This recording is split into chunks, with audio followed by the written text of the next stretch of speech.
Here রান্নাঘর। আজকে আমি বানাবো শুক্তা।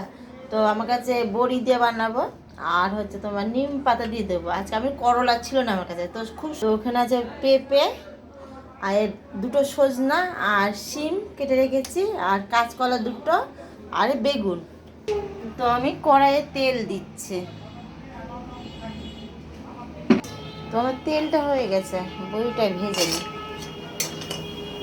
বড়িটা ভাজা হয়ে গেছে, আমি উঠিয়ে নিলাম। তো বেগুন হলো দিলাম, বেগুনটা লাল করে সামান্য লবণ দিলাম বেগুন ভাজার জন্য। বেগুন হলো ভাজা হয়ে গেছে, বেগুন হলো উঠিয়ে রাখবো। নিম পাতালো আমি এটার মধ্যে দিয়ে দিলাম, তেলটার মধ্যে। ভাজা হয়ে এসছে, ওই তেলে আমি মেথি ফোড়ন দিলাম।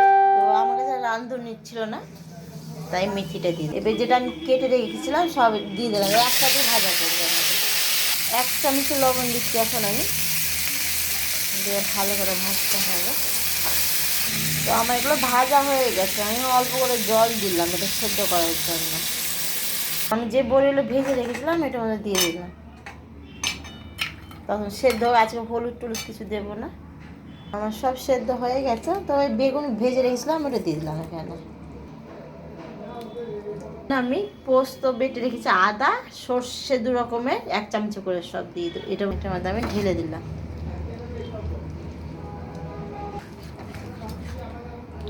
কড়াইটা ধুয়ে দুধটা দিয়ে দিলাম, নামানোর আগে একটু দুধ দিলাম 1 কাপ। তো শুক্তার মধ্যে আমি 1 চামচে চিনি দিলাম, তো একটু মিষ্টি মিষ্টি হবে, আপনারা যে বুঝে খাবেন সে পরিমাণ দেবেন মিষ্টি। আমি নিম পাতাটা যেটা ভেজে রেখেছিলাম ওটা আমি দিয়ে দিলাম এখানে। যা দেখে তো টেস্টি লাগছে, জিভে জল এসে গেছে। তো আমি একটু ঘি দিয়ে দিলাম 1 চামচের মতন, নামানোর আগে হয়ে গেছে।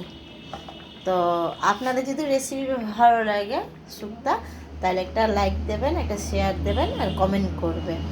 বাই।